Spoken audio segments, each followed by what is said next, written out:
Random.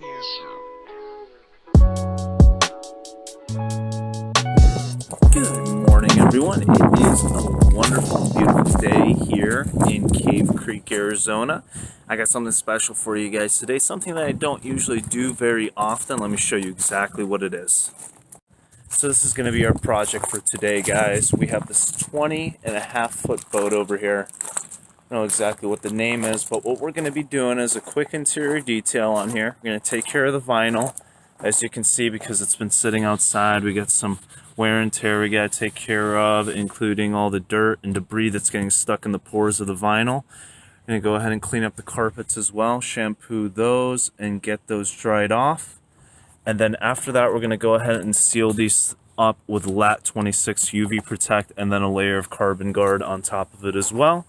And then we're also going to be doing some correction, some oxidation removal. As you can see, I already had a test panel done just a few days ago, and it is a massive difference. And all this was just the one step with some boat compound to go ahead and remove this oxidation. Now, we're not looking to get perfection. We're just looking to bring the shine and gloss back to the surface, and that is it. But first things first, let's go ahead and jump on the inside. I'm going to show you guys what I do to go ahead and clean up a boat.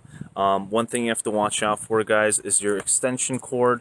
Make sure you're keeping an eye out on it. It's not going to be perfectly out of the way of the gel-coated surfaces of the vehicle or the paint, whatever it may be. But just make sure that you're not whacking the car with your extension cord and your vacuum and all that. I mean, the boat with your extension cord and everything when you're going around the interior trying to clean it up. So I'm going to go ahead and hop inside. We're going to take care of the vinyl. We're going to take care of the carpets. And I kind of show you guys the process along the way. I know boats aren't something that a lot of us run into very often, but it's nice to be aware of the process and kind of what you have to go through in order to go ahead and take care of one. So let's start off with the interior. Now, we're going to be working with vinyl.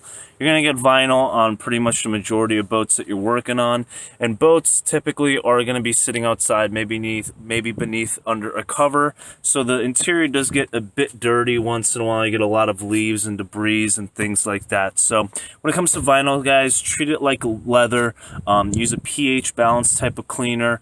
If you do need some extra power, go ahead and use a steamer. It is a bit more durable than leather most of the time, but you have to be aware that this stuff really takes on some wear and tear. I mean, this boat is from the 80s, so you have to keep that in mind, that the vinyl isn't 100% brand new. It might have some rough areas, so you want to make sure you're just careful with it. So I got my leather cleaner, my IK sprayer multi over here. We're going to go ahead and vacuum the stuff up first, and then we're going to go ahead and use the leather cleaner to clean it up, and I'll show you guys the results along the way. One thing I just want to address real quick is in boats you get a lot of secret cubbies and compartments and stuff like that. You want to make sure you get to. Typically the seats in the boat are going to be able to come out just like this one. Make sure to go ahead and take care of all the edges and stuff like that. You'll find that a lot of debris gets stuck in the edges of the vinyl, like in here or in these edges over here, right in front of the engine bay over here. But just make sure you're checking and double checking everything, and that goes with the vinyl cleaning as well. I mean, look at all this stuff, guys. This is where all the crud and nastiness is. You want to make sure you go ahead and take care of that and get that all cleaned up. So just do some hunting, pull seats out, all that good stuff, just to make sure you're getting everything nice and clean for your customer. Alright guys, just finished up shampooing the carpets and everything. I'm moving on to the vinyl right now. Again, I'm just using a pH balanced leather and vinyl cleaner in here. It's actually a custom blend that I use because I really don't like a lot of the options that are on the market when it comes to vinyl and leather. So I do kind of utilize my own combo on here, but as you can see, just even after a few seconds, all the dirt and nastiness on the vinyl itself is already breaking down. No issues whatsoever. So, and again, this stuff is pH balanced, so I'm not worrying about this stuff sitting and damaging anything, but I'm barely even touching it. This is, months, maybe even years worth of gunk and grime in this vinyl that the cleaner's breaking down. Then you're just going to go ahead and grab a nice boar's hair or horsehair brush and get everything nice and cleaned up. So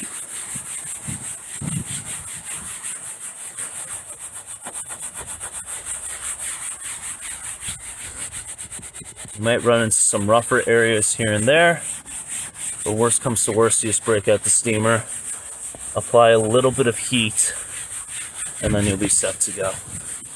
Alright guys, just finished up the vinyl. Went ahead and cleaned those up nice and good. Now we're working on the fiberglass over here.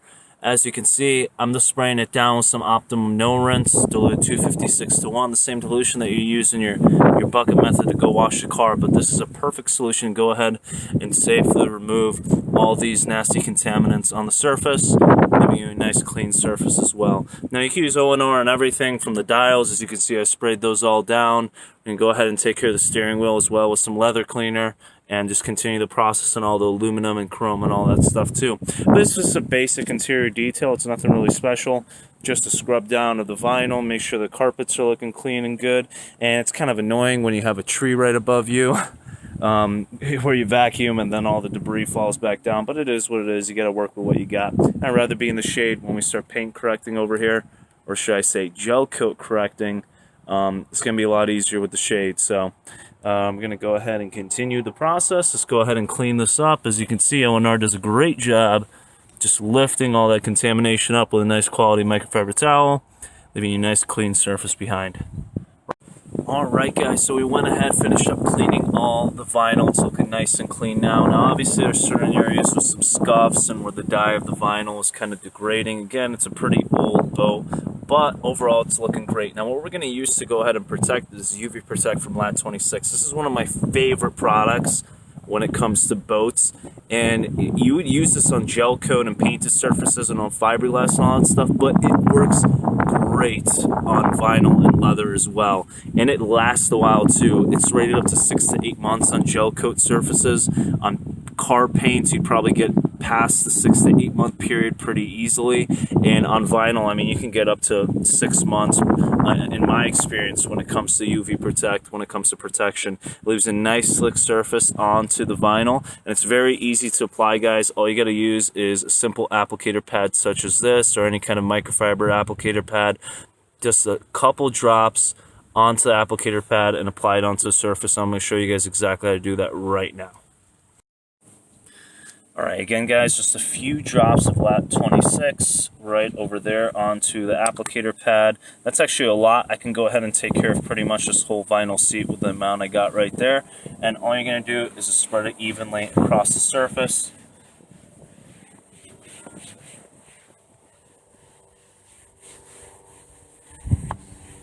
And it's not necessarily going to leave the surface glossy or anything like that. It applies glossy. You're going to notice a difference in shine. But after you go ahead and mat it down with a microfiber towel and remove the residue, you'll be set to go. It's not going to be an excess amount of gloss or anything like that. But it leaves a nice slick surface so contamination doesn't get on there. Go ahead and remove the excess.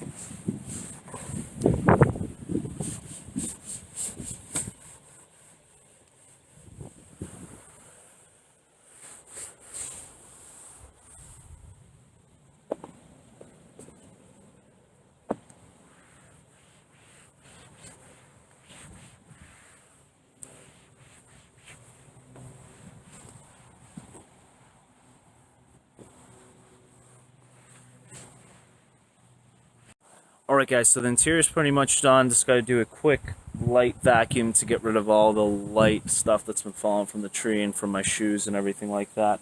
But moving on from the interior, I'm going to grab all my stuff. As you can see, when you're working on a boat, you do accumulate a lot of stuff on the interior that you have to go ahead and pull out. So it's going to take me a few minutes to get reorganized. Everything has been sealed with Lat 26 UV Protect. The vinyl is looking great. It's got a nice sheen to it. It's nice and slick, and it's going to get even better after that UV Protect cures on the surface. Alright guys, so I'm starting the polishing process. Went ahead and did a quick waterless wash with O&R on the boat before I started polishing. But let me show you guys the results that we're looking at, and I'll show you the exact products and tools that I'm using to go ahead and get these results. Alright guys, so here are the before. Here's the oxidized gel coat. It's looking pretty nasty, but let me show you the after real quick. It's looking a whole lot better, guys. We restored some of that gloss and shine to the vehicle. We removed pretty much all the oxidation. And let me show you the polish that I'm using for this. I'm using Menzerna 1000 compound. I buy this stuff by the gallon. It's a heavy cut compound you could purchase online. And it's working great on this gel coat surface. Typically when you're using an automotive polish like this, they clog up. They're hard to remove off of gel coat surfaces, but this one is really smooth during application and the polishing process, has a good run time, has a nice cutting ability to remove that oxidation, but also is super easy to remove. I actually have a really good gel coat compound that I use from Presta, and for some reason, Menzerna is knocking out this oxidation a bit better than the Presta gel coat compound over here. So I'm just going to save this stuff, put it to the side, because I'm getting better results with Menzerna. And the pads that I'm using are the Lake Country hybrid foam and wool, and also Buff and Shine's Euro wool pad as well, just depending on the amount of oxidation I'm running into. But here's a perfect example of the residue I'm talking about, guys. It's thick, it's chunky, and it's nasty, okay? So you want to make sure you're switching out pads frequently so you get the best cut and best finish. But also, if you don't have that many pads, just go ahead and clean them out if need be with a brush and some ONR or some type of cleaning pad method. Whatever works for you is great, but just make sure you switch your new pads or clean this out very frequently, okay? But moving on. Alright guys, so another thing when it comes to gel coat that I can give you a tip on is you're going to be using a lot of product, a lot more than usual. Typically after you prime your pad, you're using 4 pea-sized drops, but in this case I'm using anywhere between 7 to 8 pea-sized drops on my pad. And the reason being is because you're having so much contamination coming off of the surface of the panel. You want to go ahead and make sure you have proper lubrication. So 7-8 drops of your compound or polish. Go ahead and spritz some O&R in there to make sure you're still having some moisture in the pad so it doesn't dry up on you, and it's going to make life a whole lot easier. But let's go ahead and start cutting through this.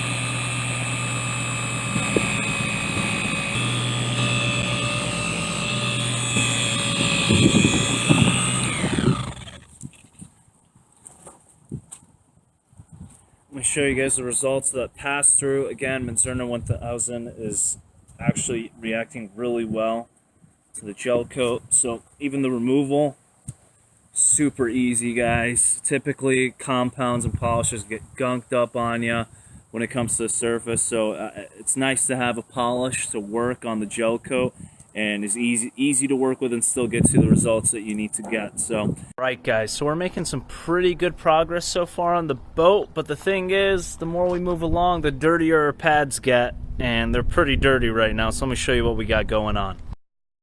First, let me show you guys the results that we got. Look at that.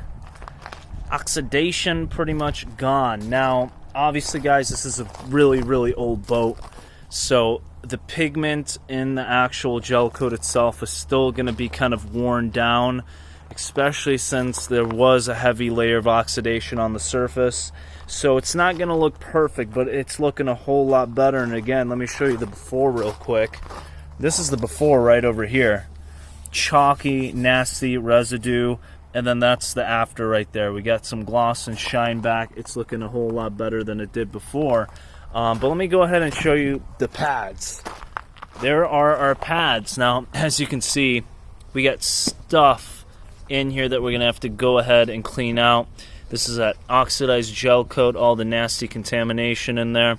So the way I'm going to do this, I already primed all these up with some O&R from my IK sprayer right over there. I got my brush right over here. Things are about to get really messy. I'm basically going to hook these up to my polisher, brush them out, and then clean them off with some microfiber towels. But this is what you kind of got to do when you're mobile and don't necessarily have a whole rig such as an air compressor and all of that. Now, another option you can do is use hose as well, but you're going to have a lot of excess water you're going to have to wring out of that. or you can keep a spare bucket of just deionized water available to you, so you can dunk everything in there, let them soak up, and then clean them that way as well. That's also an option, but again, you're gonna have a lot of excess water that you're gonna have to remove. So me using this brush method, I find, is one of the easiest ones when you're mobile and on the go. It's not the perfect scenario, but it keeps your pads pretty clean overall, especially if you do a very thorough clean with brush and also a microfiber towel. So that's what I'm going to go ahead and do right now. Go ahead and knock that out, finish the rest of the boat. I'm about 4 hours in right now, guys, and again, I was able to go ahead and knock out the interior, which was not in the best condition. About halfway through the boat right now. Basically, this whole top section over here on both sides has been taken care of. I'm right over here kind of splitting it down the middle, and we're going to take care of the hull as well. And hopefully, we got some clouds rolling in. I don't know what's going on, but it's not supposed to be raining this week. At least that's what Google's been telling me. But hopefully we don't have any rain issues, because we are going to go ahead and coat this thing. And just to show you the results that you'd be able to get from the method that I utilize to clean out these pads, here's the before, here is the after. And we're pretty much 90% there, guys. I can get a couple more passes out of this before it turns into this again. But literally took me about 60 seconds to get that pad looking from like that to this. Let me show you exactly how. Alright guys, so this is going to get pretty messy, so you want to stay away from all the cars or whatever you're working on, because you're going to get compounded stuff flying everywhere, but it is what it is. I just grabbed my brush, got my polisher on about level 4 or 5, and I'm just going to let her spin. Make sure to close your eyes or wear some glasses or goggles, keep your mouth closed.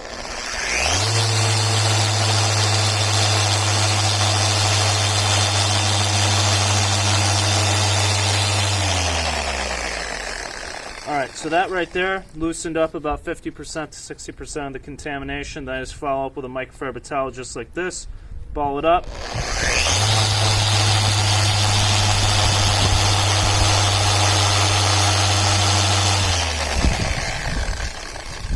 And that pretty much takes care of the rest and gives us pretty much an 80% fresh pad to go ahead and work with. So it's a messy process, as you can see. Everyone thinks detailing is pretty and clean, and you see all these promo videos of guys with awesome music in the background, polishing, looking like freaking Yoda on the pad and polisher, but yeah, it's a messy job once in a while, as you can see. So, hey, what's up guys? I'm back. Things are getting pretty messy. Got compound all over me.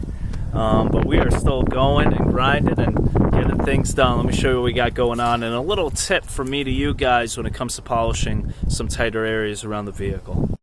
Alright guys, so I got my Rupes Melee sitting over here. You've seen this in previous videos. Go ahead and check out my other videos reviewing and overviewing the Rupes Melee and 4-section polishers in general. But as you can see, I have a 6.5 inch Lake Country foam and wool hybrid pad, but I have a 5-inch backing plate. And you're probably like, oh Zaya, what's up with this? What's going on here? I'll show you exactly why I got this and why it helps out so much. So let me bring the polisher over here, but you see all these like curved edges over here? This allows me to go ahead and put my polisher in there, knock out those curved edges and the horizontal and vertical surfaces as well. So I can be working like this, or I could be working like this and still be able to take care of those curved edges around the vehicle. Pretty neat. Now this really works best with a 4-section polisher like this. If you are using a dual action, it's going to throw off the machine really bad, and you're not going to get any kind of corrective work or anything like that, so it's going to bog the machine down. So these 4-section ones are really awesome for this type of stuff, but please be careful. You got to make sure you're holding this machine down, because remember, this thing pulls like crazy if you don't know what you're doing, and it will not stop either. So just keep a lookout for that. Alright guys, let me bring you in, show you what's going on. So I'm working on the side panels of the boat now, and it's pretty rough on the side too. There's a lot more residue and, you know, contamination from the water itself, not more so of oxidation. It's still oxidized, but not as bad as it was on the top part, of course. But now we're just dealing with a whole nother issue. As you can see, we have staining, and sadly, no chemical can really remove this. You really need to braid it off with your polish and compound. But let me show you the results that I'm getting so far. And this is kind of how we're looking with the after right now. Now, obviously, oxidation is doing a whole lot better. but the staining is way better, but there's still some areas that are really heavy that I'm trying to work on right now, especially in these little nooks and crannies where I'm trying to get in between with my hands. I can't really get my polisher in between there. So, but yeah, that is the after when it comes to staining. It's a whole lot better. I would say we're about 85, almost 90% there. That's the before right there. So let's go ahead and continue and try to see where we can get with this. Whew. All right, guys. Polishing is done. I'm bringing you guys in and show you how it looks. I'm going to get myself cleaned up, and then we're going to go ahead and start the coating process. So my plan is, it's going to be a 2-day process. I'm going to be back here tomorrow anyways to go ahead and complete another vehicle for my customer. Underneath this cover right here is a Chevy Blazer, completely custom. So we're going to go ahead and do one-step correction and coating on that as well. And then after that, we have that monster to take care of too right there. So I'm going to be here for the next few days working on all these vehicles. So my plan is to go ahead and put the initial coating of inspiration on the surface today, and then we're going to go ahead and take care of the next layer tomorrow, and then hopefully with enough curing time I can go ahead and top that with LAC 26 UV Protect, just for a little bit more protection on top of the ceramic coating, just as a sacrificial layer for the coating itself. But overall, guys, here are the results of the paint correction process. I mean, you guys remember how it looked like before. A lot more gloss, a lot more shine. I know there's not that much sun for us to really go ahead and look at the vehicle, but I assure you guys, we are looking a whole lot better. Again, this is a super old boat. To get it to look how it is right now, I'm actually kind of impressed with myself. But I couldn't have done it without wool pads from Buff and Shine and Lake Country. They freaking helped me out so much. And again, guys, the only reason I use wool pads is because of Rennie and the team really showing me the benefits compared to foam pads and things like that. So this just goes to show, training does help you out a lot, okay? The $3,000, $3,500 you spend on some training with a true professional, it's really going to benefit you in the long run on jobs like this, so you know exactly what you need to use. But yeah, next up, guys, I'm going to go ahead and get myself cleaned up, get all my polishing stuff out of the way, do another quick wipe down with some paint prep solution on the boat itself so we can get it ready for the coating application. And then I'll bring you guys in and out on the coating application. I only got about 2.5, 3 more hours worth of light, so I want to go ahead and knock that out. So forgive me if the rest of the video with the coating application is kind of sucky, but I'm doing my best here, okay, guys? I typically don't like making a video while working, but I got a little bit more time on my hands this time around. But my main priority is to get the job done properly before the video. So I do my best to bring you guys along these types of jobs, just to get you guys some knowledge and experience, because it's a unique thing. You don't always get to do boats, especially heavily oxidized surfaces, so you kind of get a good idea of next time, maybe if it comes up for you, what you're gonna have to do to go ahead and take care of it. So alright, guys, so I'm all set up for my coating application. I cleaned up, got all my polishers and pads and stuff out of the way. But one thing I need to remind you guys about, professional grade coatings like Inspiration, I do not recommend doing them outside in the conditions that you might be in, whatever time it may be. But sometimes you just got to work with what you got. Be careful. Make sure you're paying attention to the curing process of the actual coating while it's hazing over on the surface, and get yourself prepared. As you can see, I got plenty of towels. I got pearl weave over here for my final buff off, and another similar pearl weave towel over here as well for my initial. And I got even more towels ready to go just in case if I need them, in case something happens, wind comes in, these fly away and take off or something like that. Over here I got my Inspiration double black coating, and then also an applicator pen. Now I recommend to use a suede one that comes with the coating itself, but I've already used that, so I'm using a microfiber applicator. You are going to go through a few more microfiber applicators throughout the process compared to the suede applicator, but that's okay. You're still going to get the coating on there, apply it evenly, and then go ahead and buff it off. Now the most important thing when it comes to a coating, guys, is making sure you buff off any type of residue or transfer film or any of that, so you don't get any type of high spots on the surface that you're working on. Luckily, gel coat is going to suck in the majority of the coating inside the pores, so I shouldn't run into too many high spots. but that means you're just going to have to use a lot more product just to make sure you get that protection that you need on the surface of the gel coat.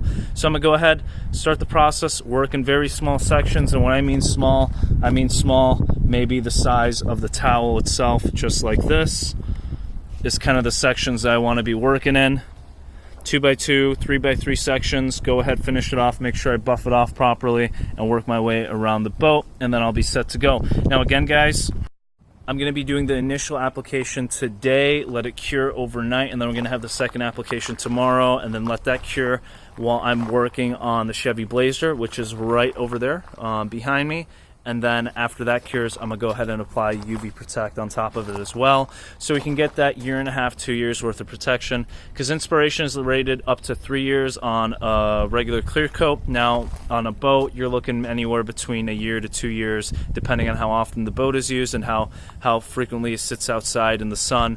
Automotive, any coating in general is just not going to last that long on gel coat and fiberglass surfaces, sadly. Even dedicated marine coatings are only going to last anywhere from 1 year to 2 years. It's just how it is. So you could still use certain automotive clear coats on gel coats. It's perfectly fine. You just got to work with it a little bit, and you're still going to get some pretty awesome results. So let's go ahead and start the process. And let me give you guys a quick run through of Inspiration coating and the application. Now remember, you want a lot of the product on your applicator, especially with a gel coated surface. Now typically you got to go ahead and prime the pad, or already prime the pad up, so I already have product in there, but again, I put a lot of solution on there. I'm probably going to go through 1.5 bottles of Inspiration ceramic coating on this vehicle. But then you're just going to go ahead and take your applicator, bring you guys over here by the boat, and we'll work this section right over here where the towels are.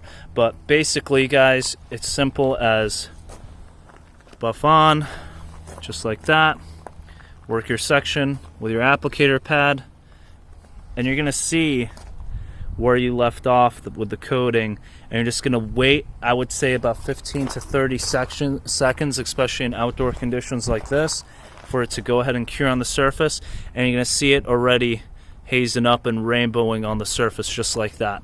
Now it's all going to depend on your climate and condition. I'm going to go ahead and take my initial towel, nice fresh side, and remember, you want to be using brand new towels for any type of coating application, guys. Okay? Go ahead, get the first buff off, grab your second towel, and then finish it off. Just like that. Alright? Again, the gel coat's going to absorb a lot of the coating, so a second application is going to be needed again tomorrow, okay?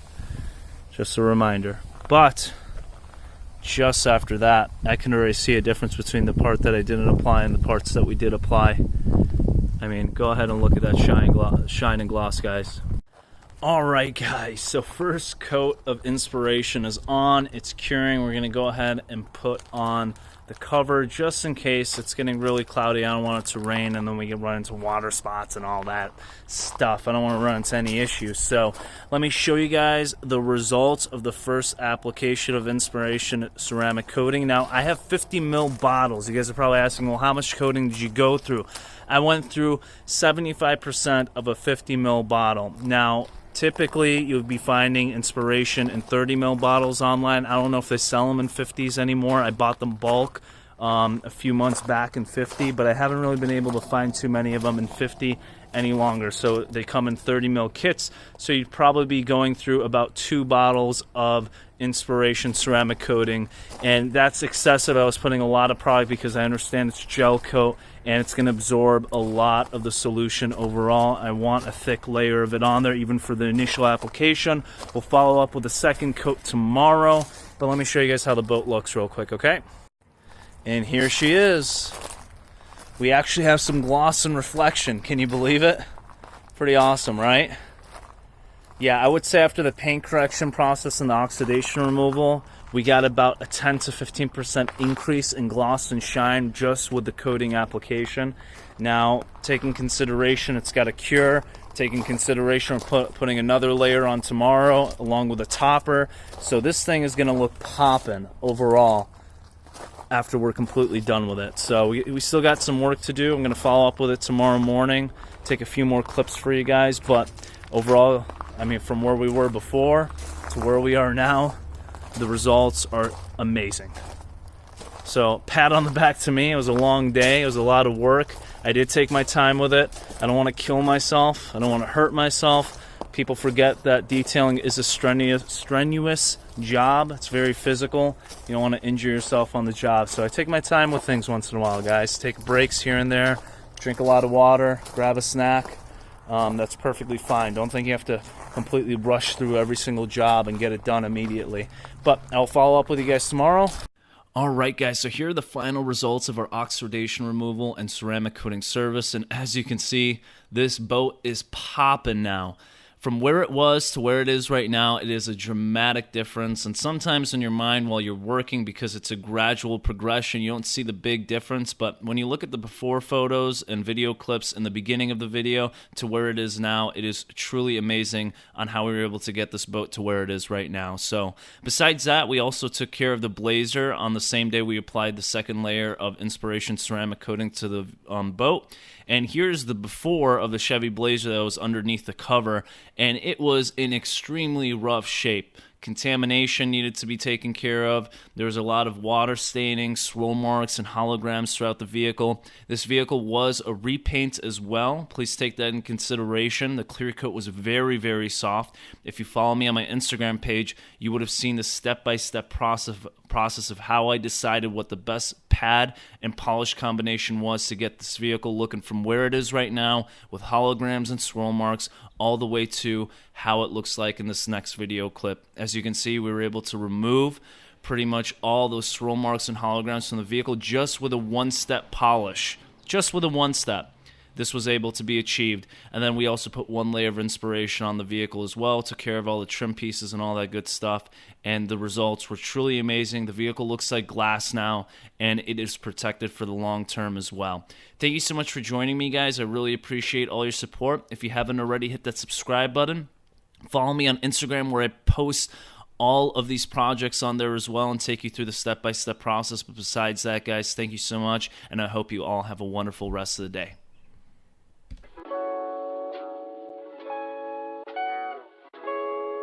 Yonder.